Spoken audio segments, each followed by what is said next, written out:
Southwest Mississippi. It's Thursday morning and time for Thursday Open Lines, your weekly look at what's happening in and around our area. If it's happening in Southwest Mississippi, you'll hear it right here on TOL. Now, from our studios in downtown Brookhaven, it's Thursday Open Lines with your host, Kenny Goza. Good morning, everybody. And Randy, good to see you again after a week away. 1 week to the next. We never know what the weather's going to do anymore in Brookhaven, do we? We doing this again? We're doing this again. Yeah, yesterday was kind of a That's what wet the forecast day. looks like. Are we doing this again? As a guy that I used to work with, and some of the Entergy people that might be listening remember, Mr. Paul Sandifer, he said it's going to be scattered wet, locally heavy.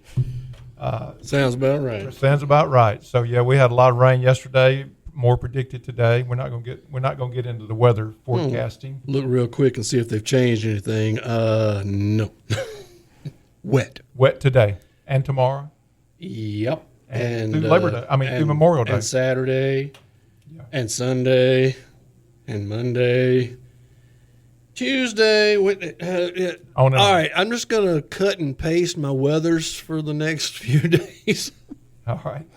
Hey, speaking of Memorial Day, we want to mention one thing.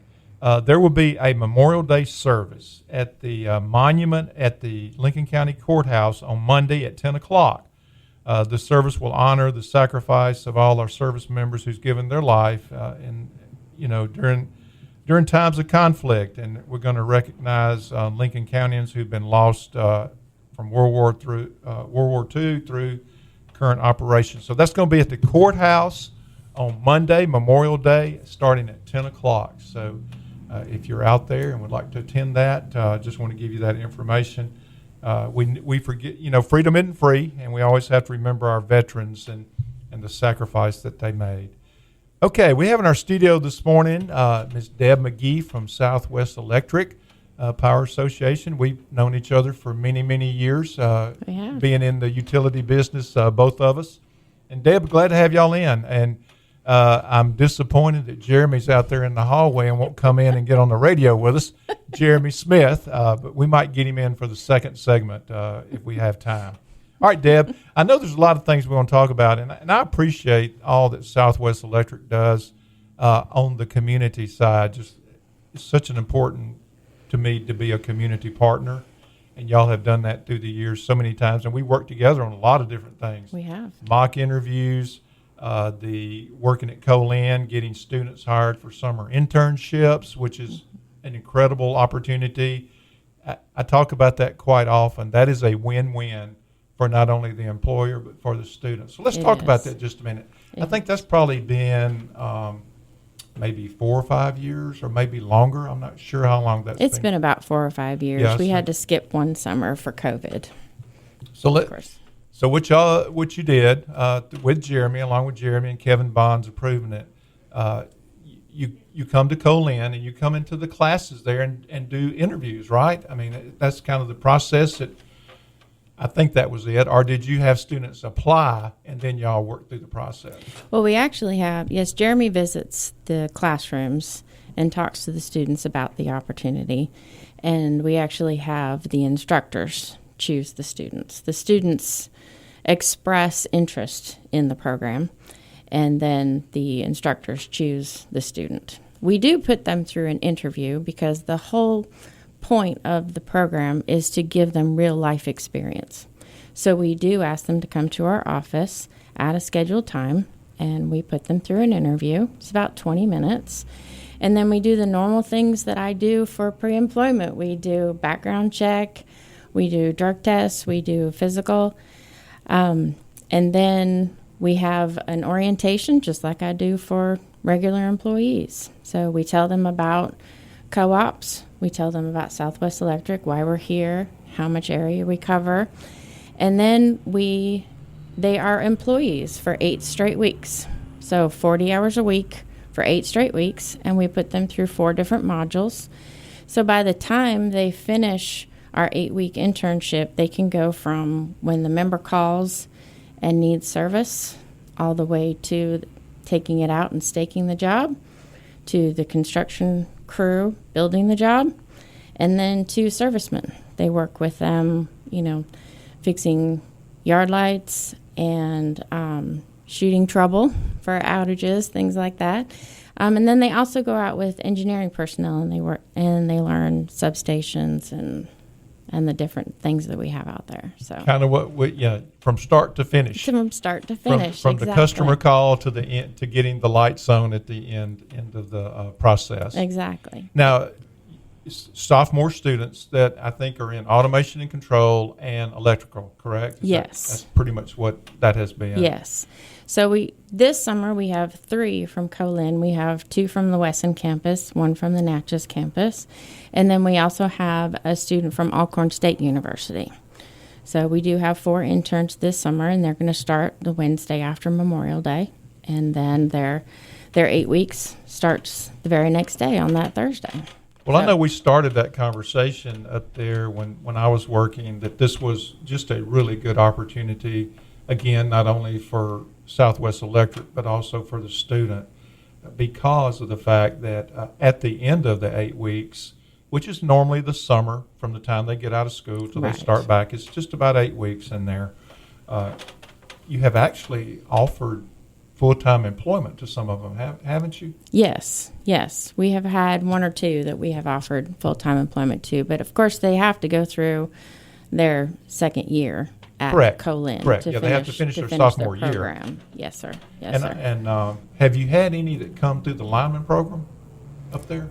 Yes. Oh, we've hired several linemen from the lineman program at Colin. So there's another thing I just popped in my Yes. mind that we didn't even talked about that. Yes. That program started again 4 or 5 years ago, and Right. We have hired several linemen from there. We have one of our older bucket trucks is there. We've donated poles for them to learn how to climb.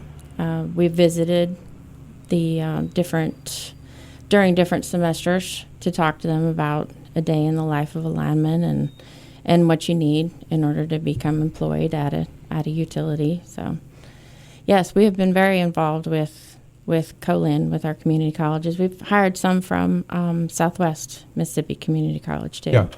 They had a program down there. we talk about it in that hiring process in the utility business. It's always good to hire homegrown. Yes. It's really difficult sometimes to go out and bring somebody in to move into certain areas. We love our hometown areas, but it's hard to find some people that want to go to a small town per se, or a certain area. Right. So when you homegrow them, that's a benefit, because they're going to stay Exactly. with you. Exactly. So that's why we go to local high schools and to Colin, because those people are already living in the community. So it just makes sense. They're going to stay around here. They're going to want to stay close to mom and dad and grandma and grandpa and that kind of thing. And hopefully we can give them careers that will last them their whole working years. One of the most important things, I think, being at Entergy and being at Colin, that I kind of really embraced or thought the importance of it, was community involvement. So we're talking about you going to the college through the lineman program, through some of the classes up there with students, but you and Jeremy and others also take it down to the high school level, where in the past you have helped me or helped us with Mississippi Scholar presentations. You've helped with mock interviews to help students understand what it's like to go out and apply for a job and sit through that interview process. So we're doing a service for the community, but you're doing a service to the community also, because Yes. we were trying to, or always trying to, help those students understand what the work world is like, what it takes to go out and get a job, how to go through the interview process, and just that whole dynamic of talking about Southwest Electric, talking about different companies that have worked with us through the years. It's just so beneficial. Right. And just sitting down and taking a student through an interview process. You know, a lot of the interviews, a lot of the interns that we have, they have never gone through an interview. So we tell them, come dressed up, make sure that you're here early, not just on time, make sure that you're early, look people in the eye. We give them pointers even. Have a good after resume. The interviews, yes. Have a very good resume. Have a good resume. You may want to highlight this a little bit more, that kind of thing. And then when we do the mock interviews with the high schoolers, that's a really good opportunity to catch them even just a little bit earlier, to give them just some pointers for what they can do to get a job down the road. I was talking to somebody earlier this week about interviewing and talking about the panic attack that you have of, and what you're doing on the mock interviews. We may have done it with one person, one-on-one, but you might go into an interview where there's 5 or 6 people sitting across the table from you, and that really changes the dynamics of how you feel about that interview. But, absolutely, it can be overwhelming to walk into a room and see 5 or 6 adults sitting there getting ready to ask you questions. So we do that at Southwest Electric when we interview employees or potential employees, and I go ahead and I warn them there may be a 4 to 5 person panel interviewing you, so they don't just walk in thinking they're just going to sit down with me. They're going to sit down with a group of people, so they can be prepared before they walk into that room. So it's an interesting dynamic to that interview process of how nervous they get, and I understand that. I did too, because if you've never done that before, and that's why we don't want to talk about this too long, but you always tell them go through as many mock interviews or that process as much as you can so that you get comfortable with it. Yes. Because it's the front door of your job opportunity. It is, and sometimes it's your only opportunity to make an impression on a future employer. Right. So you may only have that 15 or 20 minutes to make that impression. So the more prepared you can go into that interview, the better. Yes. Absolutely. Well, I think we're going to take a break. We're going to come back with you. Maybe we get Jeremy in here. I want to talk about just a little bit about the leadership program that you have, which is awesome. I love it. And then maybe we're going to probably talk a little bit about storm restoration and the issues that you have to go through as a utility company. Sounds good.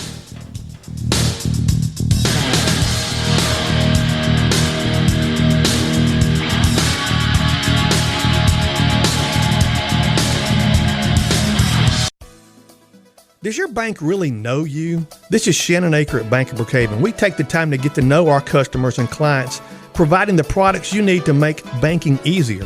Whether it's a loan, remote deposit, or online banking, we're the bank that you can count on that knows you. Remember, friends, for over 25 years now at Bank of Brookhaven, it's all about you. Bank of Brookhaven, member FDIC, equal housing lender.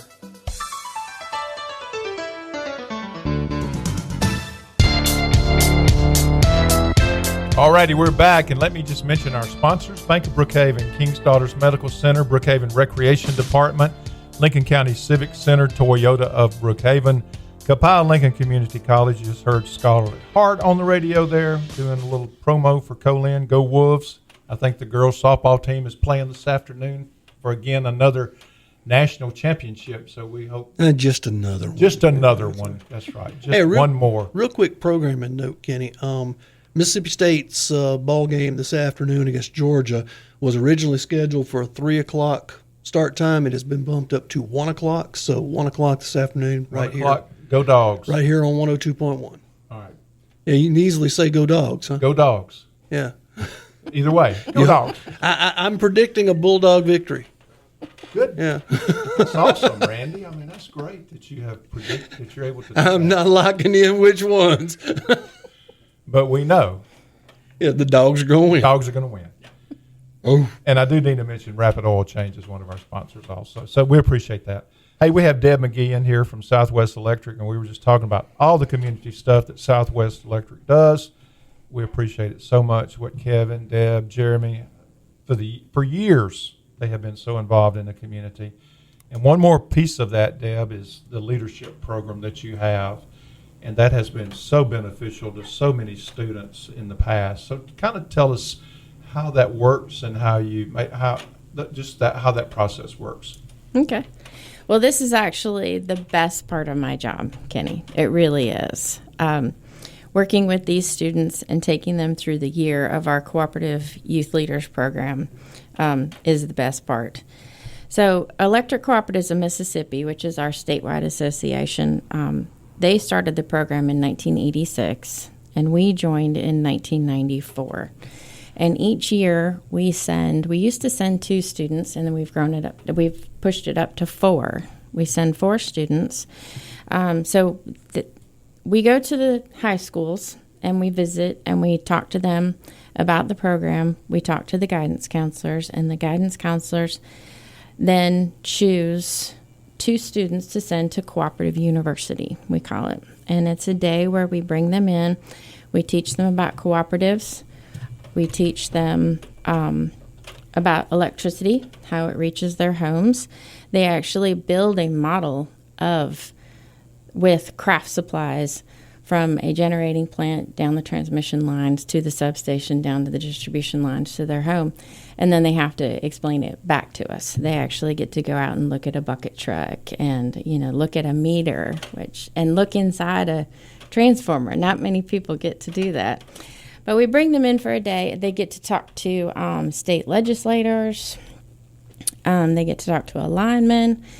At the end of the day, out-of-town judges choose about half of them to return for an interview the next day. They choose their interview times, they come back, and then those same out-of-town judges choose the 4 that will go on into the program. So we have 4 delegates that we send to 2 different trips. The first one is workshop in Jackson, and it's a 3-day workshop. We do team building exercises.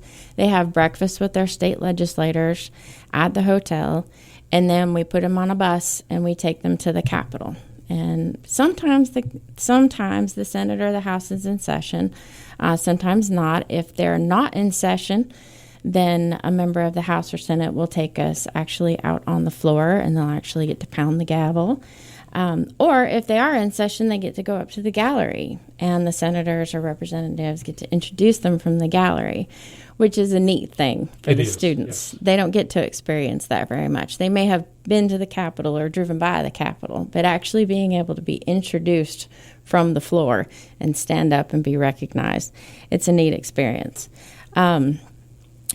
They sometimes have the governor, lieutenant governor, usually the Secretary of State, Michael Watson, visits and speaks to the students. And then in June, we take them to D.C.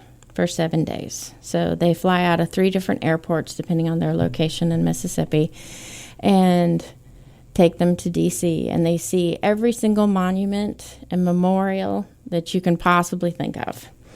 And they meet with the 2 senators, and then we try to get them to get with their U.S. representatives. So they get a tour of the Capitol. Former U.S. Congressman Greg Harper often takes them on a tour of the Capitol. And 9 times out of 10, they get to go on the House floor, where you see the president speak. During the joint session of Congress, they actually get to sit in those brown chairs that you see on TV, which is a really special thing for them to be able to do. So it's about 85 students from across Mississippi that all the electric cooperatives send to workshop and to D.C., and Southwest sends 4. So it's a wonderful opportunity for the students to get to meet their state legislators, meet their national legislators, to meet other students just like them across the state. And they get to experience D.C., and you know what? It's all paid for by Southwest Electric. The parents don't have to pay a dime for them to go on this trip. Now they have, it's some work to get there. They have to be selected. But it's just a wonderful opportunity for us to give back to 4 families every year to take those students. Earning, like you're talking about, earning the opportunity to go. Right. It's not given to them. You're not entitled to it. You have to earn it. Right. They have to show leadership skills during that day. They have to show some interest. They have to be able to answer questions and ask questions and be involved. And now, locally, the 4, are they in the Southwest Electric footprint, or do you go outside like Brookhaven Public Schools, or Their parents or guardians have to be members of Southwest Electric. Okay. So since Southwest Electric does pay for it, we do require that they be members of Southwest Electric. So we do check their membership, but as long as they're a member, it doesn't matter what school they go to. We have students at Brookhaven High School, obviously Lord Star, all the way down to Wilkinson County. The recommendation is from the instructor, not a parent can't say, hey, I want to put my child's name in the hat to be chosen. It has to be a recommendation from the school. Right, and we always encourage the parent to contact the guidance counselor, yeah. Wow. So it's a great I would program. say, and I know some of the students that have gone in the past, but I've never really talked to them about this, but I'm sure there are really some great stories that come out of that. There are. Probably about half of the students have never flown. So just flying for the first time to D.C. is an experience. And then when they get to D.C., they have our National Association for Electric Cooperatives has a youth night where 1,800 students all meet in this giant auditorium inside of a hotel there. And it's just a wonderful opportunity for them to see that their generation can make a difference. Yeah, previously we were talking about interviews and job placement and all that kind of, one thing that I know that you've done it, Jeremy's done it, I've done it, you talk to the students about the importance of relationship building. Yes. Of never miss the opportunity to make a connection with somebody, getting to know somebody, let them know who you are, because in your career, you never know right how it's going to circle back. Right. And just to meet our elected officials, we all know them and they're friends with us and stuff. But that for a student, that's a big deal. Yeah, to be able to sit down and have breakfast with your state legislator, whether it's a member of the Senate or a member of the House. And usually it's 3 or 4 of them at the table with the 4 students. And they have really good discussions that morning. And then we're able to meet up with them or some of the other state legislators at the Capitol. Well, as I said, I appreciate all that Southwest Electric does on community service stuff. And some people may be listening that think, well, they're just out there. It's a public utility company. All they do is deal with lights being on, lights being off. But that's not it. You're investing back in the community, and we very much appreciate that. I do want to talk about 2 weeks ago, we kind of had our hands full in Brookhaven with the weather, and we were talking outside the studio here before we started this morning, just about the whole trying to facilitate an outage like that, which was a somewhat of a isolated in a certain that path. It wasn't like Katrina. Right. We didn't want to think about Katrina. No, let's not go there. Let's not go there. But there's so many pieces to that, and we just want to mention. We were talking about this outside for the public. I remember Thursday when the weather started and we were doing the show, and we were talking about all the damage and everything. And I made a statement. I said, people, just be patient, because there's a lot of pieces that go into restoration, not just for Southwest, Entergy, Magnolia, but for our city, our county, our supervisors, our aldermen, our first responders, our EMT people, hospital, all that kind of stuff. It's enormous when we all gather together and look and see what the damage has been, how are we going to attack it. And I know that that's part of what Kevin and his team did on Thursday morning. How do we start this thing? Where do we go first? Right. And we always have a plan. We have to assess the damage first, but we always have a plan. There's always a plan in place when it comes to restoration. And we start planning. We didn't start planning Thursday morning. Right. Yeah, you again, being from the Entergy side, days ahead, you start thinking, okay, this could be what we have to do. Right. So the crews and the servicemen will come to the office and they will load up supplies in their trucks.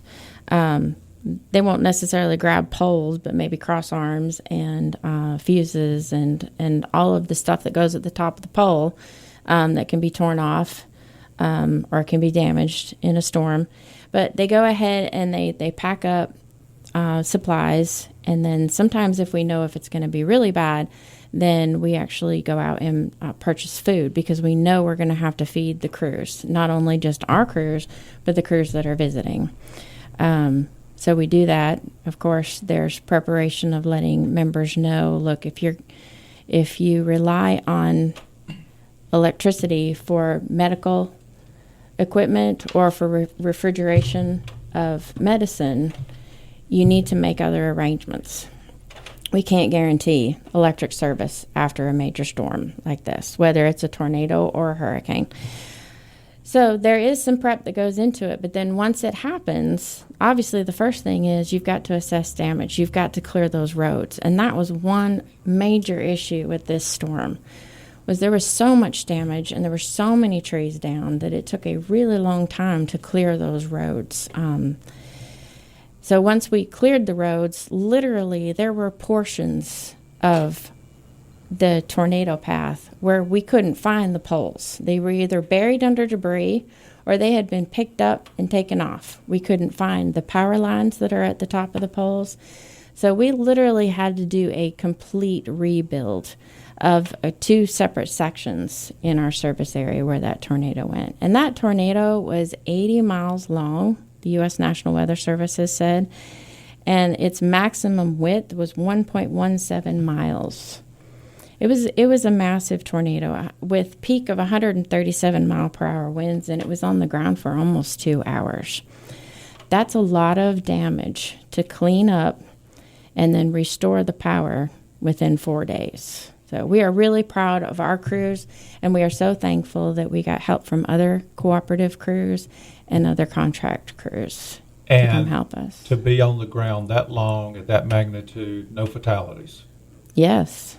Yes. You hear that more in the community, like how other than the blessings from God, how did we not have a fatality? Right. So a lot goes into that, and it takes a team effort. It does. Like you're talking about, just from leadership top all the way down to the crews, that not only your folks, but the crews that come in and help, and the community.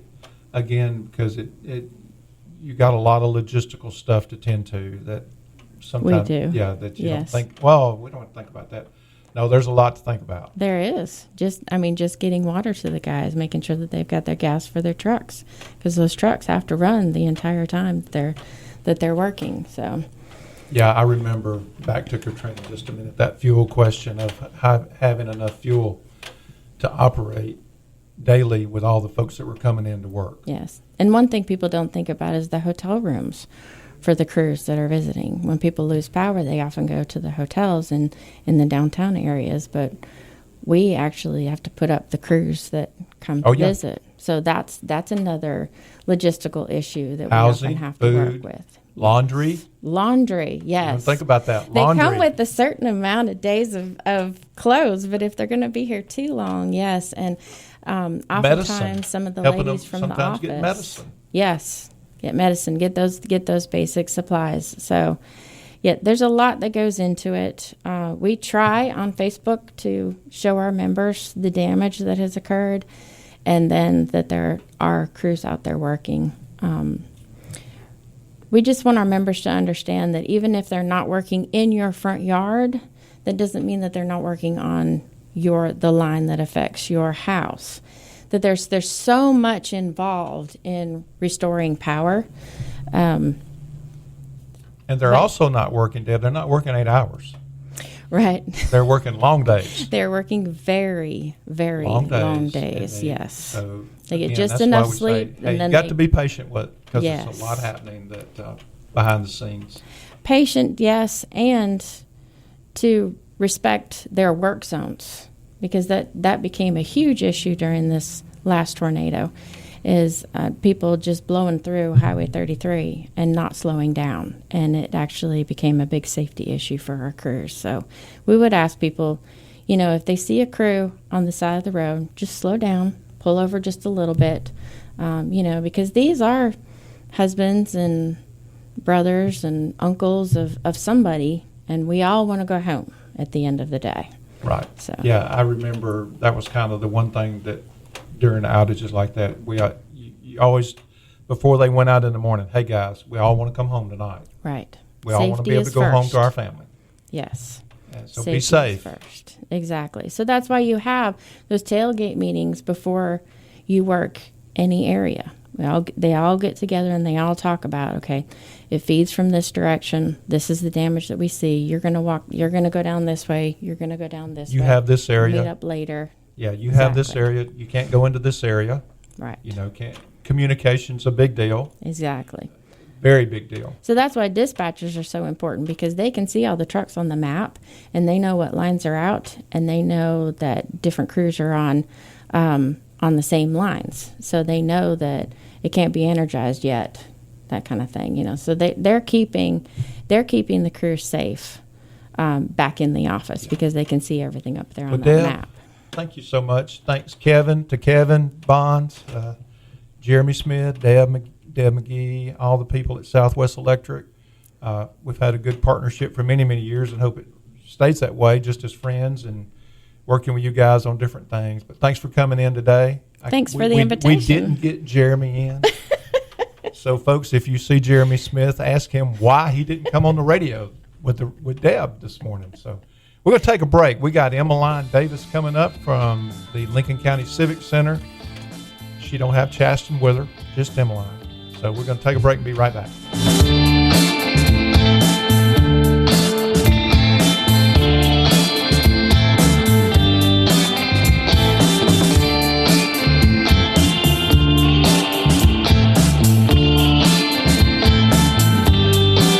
At Brookhaven Monument Company, we understand that a monument is more than a stone. It's a promise to remember. Since 1947, families across Southwest Mississippi have trusted us to tell their loved one's story with dignity and care. We offer quality craftsmanship, stellar service, and one of the largest selections of memorials in the region. Visit us at 807 Highway 51 North in Brookhaven or call 601-833-5701. Brookhaven Monument Company, honoring life with lasting beauty. All right, we are back for our last part of Thursday Open Lines. Let me mention our sponsors again. Brookhaven, Bank of Brookhaven, King's Daughters Medical Center, Brookhaven Rec Department, Lincoln County Civic Center. We have Emmeline Davis sitting across here from me to talk about all that goes on up there, which is all the time. Toyota Brookhaven, Copiah Lincoln Community College, Rapid Oil Change. All right, two statements that were just made. One, we don't need Chaston Bullock. We don't have to have Chaston on the radio to talk about the Civic Center. Yeah, the ghost of the Civic Center. We do have Emmeline Davis. And I did talk to your father-in-law. Oh. And he said at some point in time he's going to come on the radio with you. He definitely should. Yeah, there's a spot for him right Marty there. Davis is out there. He's probably not listening. Nope. No, he's Driving. probably not listening, but I'm going to mention to him that we talked about him on the radio. Yes. All right. Thanks for coming in. Of course. All right. I want you to talk about the thing that had you stressed out a few weeks ago. Oh, my goodness. Could you tell? The arts and craft expo. Yes, the expo. I don't even know what to do at work now that it's over. I've kind of just been twiddling my thumbs. But I remember having you and Janet on, and you were kind of like, well, we hope it goes well. Well, from what I've heard, it went really well. Yes, this was kind of the first test for me professionally, because I had the scary thought, like, everybody in this building is here because of me, because of all of my marketing efforts and my advertising, and it was just me. It was like, I have to trust what I did and my education and everything. So the weather on Friday was terrifying. It was cold and rainy. I don't like to leave my house on cold and rainy days. So I was trying to do a final push that day, or just reassuring vendors, like, I know what I'm doing. It's going to be okay. I don't think so, but I'm going to fake it. I'm going to smile. And Emmeline, we cannot control the weather. We just have to deal with what we're handed. Yes. So it's like, well, regardless, they're here. We'll just see what it was. And there wasn't a good way to see how many people were actually there, because we didn't do tickets or anything. But there was a steady flow of people all day, which made me breathe. I actually didn't breathe until I met someone from McGee. And so I thought, oh, my advertising reached McGee. I'm good. I'm going to enjoy the day. And I was just walking around chatting with people. So fun to get to know all of them. I'm really good with names and faces, so I probably scared them coming in. Like, I saw the vendors coming in, never met them before. Hey, Susan, how you doing? And, like, how do you know who I am? But we all became friends by the end of it. And I I think most of them want to come back next year. Well, I heard it went, again, we were out that day with the grandkids, but I heard it went really, really well. Yes. And so congratulations on that first one. Thank you. And you and Janet were talking, Janet Smith, who helped you with it, you were talking about the fact, well, are we going to have a second one? Are we going to be able to do that again? Is it going to be a success? Well, it was. So good job. I had to tell myself the worst that could happen is I learn how to not put on an expo. Like, if it just busts, I have to start over, scrap it. We'll try again with something else. So now I've got a lot under my belt that I can work with going forward. I think this was the hardest it would ever be.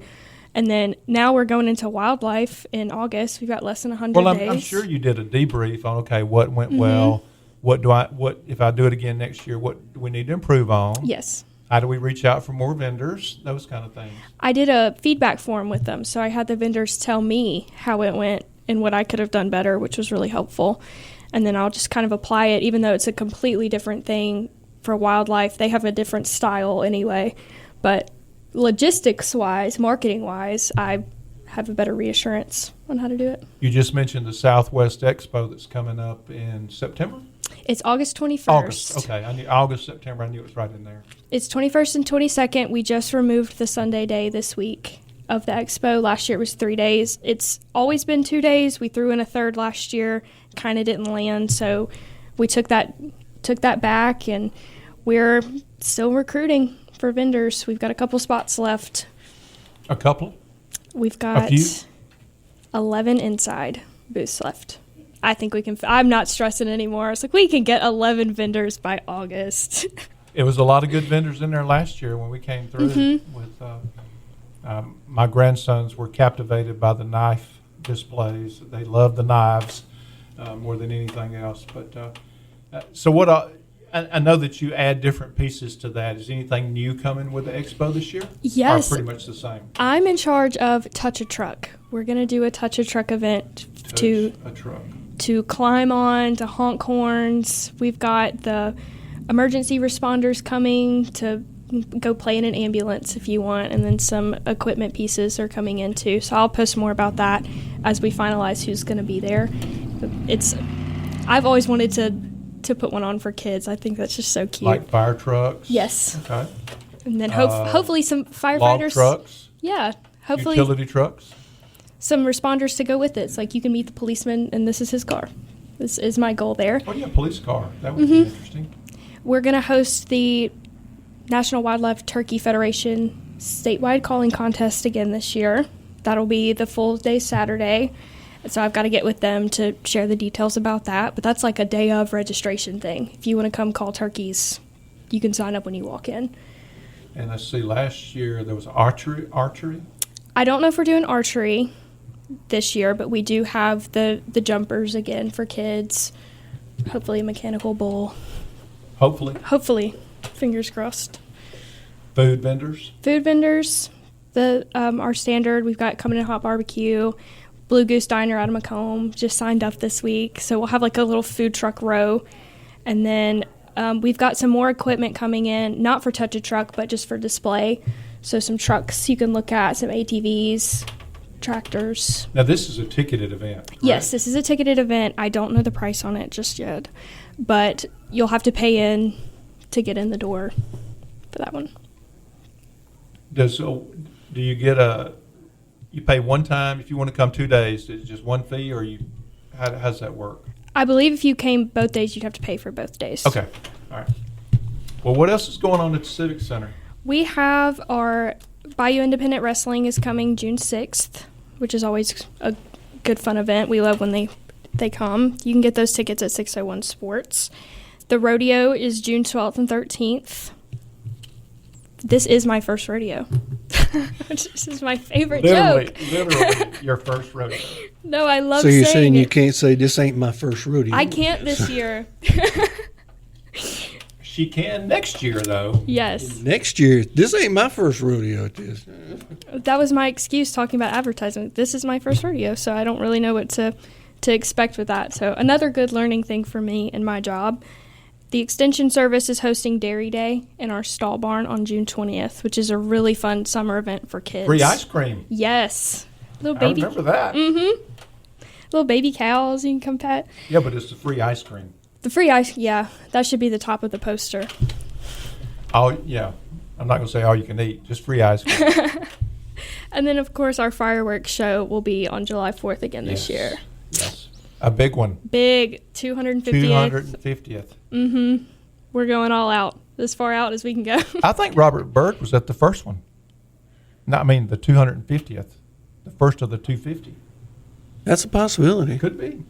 I mean, he's a lot younger than me, and I was there, so. That's going to be a big day. I mean, there's a lot of churches that are going to be involved in that. Our Becky Curry, Vince Mango, Sally Doty, Cindy Hyde, all those I think are going to be part of that, correct? They're all going to be there. We also have a baseball tournament going on July 4th, which will be very interesting, but we're ready for it. We're prepped. So lots of good, fun, exciting things. I've got concessions, food trucks coming. That's one of the state tournaments that we're hosting, correct? The 3rd and the 4th. Gosh. Oof. It being on a Saturday, I think it'll be a huge event. But the fireworks will be at 9 o'clock that night. Again, that's one of those things that we talk about it all the time. The economic impact of that, we can't really capture, but we know it's going to affect our community. Yes. Fuel, food, lodging. And we were just talking about with Southwest Electric. You know, we don't have a lot of, we have more than we used to have, but housing, hotel rooms, there's not a lot of them here. So there will be people staying in Macomb, all the way up almost to Byram, probably. Yeah. We send people to Lake Lincoln all the time. Lake Lincoln with for our RV park. The camper, yeah. And then you've got the RV park out there, at the, which surprisingly, Chaston, the ghost, has told me that it stays pretty full. It's very full. It's especially with events. They're the first to go. So it's like, hey, Lake Lincoln is just up the road. Now, is this going to be your first wrestling? First rodeo with wrestling? Not my first wrestling. They had one in the winter that I got to see or be around. But they're very independent. They do really well for themselves, and they love using our facilities. So we're always happy to have them. We ought to get Chaston to be a masked wrestler. Little mascot. Yeah. Well, we're going off the deep end here. Hey, we're going to take a break. We're going to be back with Emmeline for our last segment of Thursday Open Line, and we just kind of wrap up everything that's going on at the Civic Center.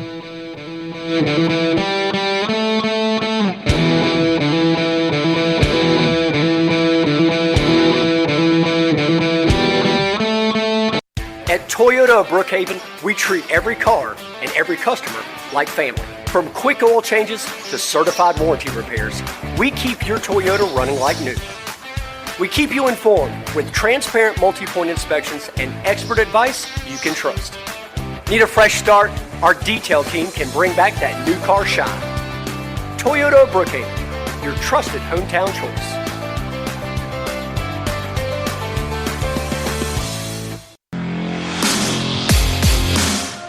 Okay, we're back for our last segment of Thursday Open Line. We still have Emmeline Davis from the Lincoln County Civic Center. Emmeline, what you've been like a year and a half in that job, or 2 years? 8 months. 8 months? 8 months. I started in August. It just feels like 2 years. It feels like 2 years. He said it, not me. She's done 2 years of work in 8 months. Is what? Well, she deals with Chaston, so you know. It doubles. Hope he's listening. I do too. I really hope Chaston's listening. Ben will send him the link later. Because we've got him involved in the rodeo, the wrestling. He's just going to be around for the expo, but just he's so much. I want him on that mechanical bull. That's what I'm talking about. I'll go live on Facebook. Yeah, how high does that thing go? I mean, what's the speed on that thing? I will find out for you. All right. And we might let turbocharged. Run the speed dial. Run the speed dial. Ooh, even better. Okay, we get sidetracked here. Just so much that you're doing up there, Emmeline. We always talk about how the Civic Center is just so booked up with different events, and we appreciate that because it just does so much for the community. I have 3 free weekends for the multipurpose building left this year that you can book it. For the rest of the year? For the rest of the year. We've got 3 Saturdays open. We're in the season right now of the private graduation parties and a few weddings and reunions, which is I like to see how versatile the building can be. Like the ad you just played was really, really accurate. If you can fit it in a 90 by 90 room, we'll try to help you out. And boy, if it was bigger, you could even do more and more. But that's okay. You don't want that. Yeah, there'd be more events. Yeah, more work for me. Let's kind of go past even August of the expo of what events we've mentioned it. You're looking at arts and crafts again next year. Mm-hmm. You got the expo in August. You got the baseball tournament happening at the fields out there. You got stuff going on up at the Hansel King, which is Brookhaven Recreation Department, but it's still all in that area there. The rodeo, Chaston and you both talk about how much that is booked for events. It is. We average about 10 arena events per month, even on weekdays. It's around the same people, and I try to post pretty often what these events are because it's a really cool community thing. Like most of them don't charge you to come in, but they're all teenagers or they're just young people that just really enjoy this. Most of the sport. time when you go by there's someone out there in the arena. Mm-hmm. There's some kind of event, and I really want to push them out more than I already do, just to support them and what they're trying to do for the equestrian. Let's talk about the rodeo. We mentioned it earlier, but do you know the date on that? The rodeo is June 12th and 13th, Friday and Saturday. I believe 7 or 8 o'clock each night. And I have the tickets already posted on our website, lincolnciviccenter.org/rodeo. So you can buy them there or at the door. They're $10 a person. And then the rodeo is just an accumulation of events. So it's a pretty jam-packed evening of different types of equestrian events. I don't know them off the top of my head, but it'll go pretty fast. Like the evening will go pretty fast and kind of a fast-paced environment. We'll have concessions. But it's going to be, it's a rodeo event. Yes. Yeah, just like you would go to Dixie National or something. Yeah, right here same kind of events. Barrel racing, calf roping, I'm sure. Yeah. Pretty good list. Bronc riding. Yes, and then if to enter, it's a call-in to enter the week of. So I know we've already got some phone calls on how to get involved in that. And we put this on with a rodeo company out of Jackson. So I can try to guide you through the process, but it's not through the Civic Center, if that makes sense.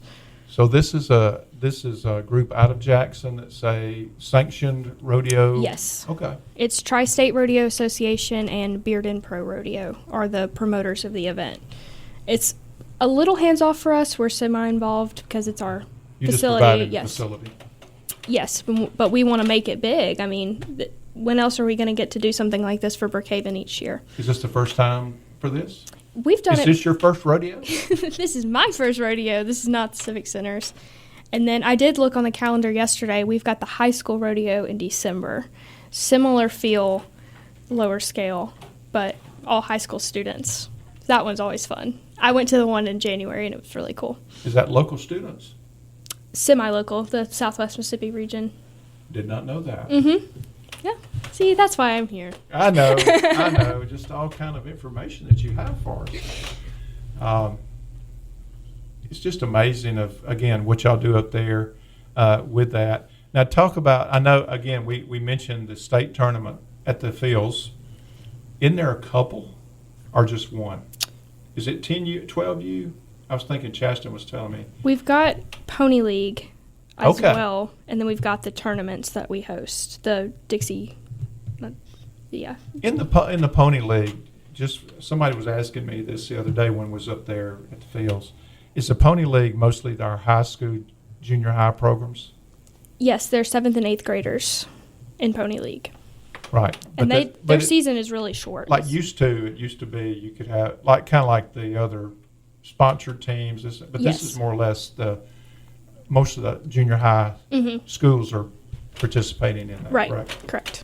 Now, if you wanted to put a team in it, can you do that? I think the date's already passed. No, I'm talking about prior to, if you instead of having high school, if I would like to put a team together and get into that. Yes. Okay. That's how that works. Yep. All right. Well, we got a couple of minutes left, so why don't you just kind of give the schedule again? You done put it up, but I don't want to mess we got up the the expo dates. coming up. I'll start from June 6th. We have the Bayou Independent Wrestling event. You get those tickets at 601 Sports. The rodeo is June 12th and 13th, and then those tickets are on our website. We've got Dairy Day that the Mississippi State Extension Office puts on. That's June 20th. And then our fireworks celebration on June 4th. We've got our expo will be August 21st. I think the fireworks expo, again, is going to be a big event. I'm excited bigger, for the fireworks. Bigger and better fireworks because of the 250th celebration. We're going to have food vendors up there, lots of activities going on. We may even have a community orchestra. Wow. I might know something about that. Okay, we'll keep that. We won't divulge that right now. You'll just have to bring me back That's next right. month, We will. and I'll talk about it. All right, Emmeline, thank you for coming in. Thank you. Tell Chaston we missed him, but we did talk about it. Not bad anyway. All right, we'll get you back real soon. Thanks. Thank you. Some gave all, and if you ever think of me, think of all your liberties and recall. Yes, recall. Some gave all.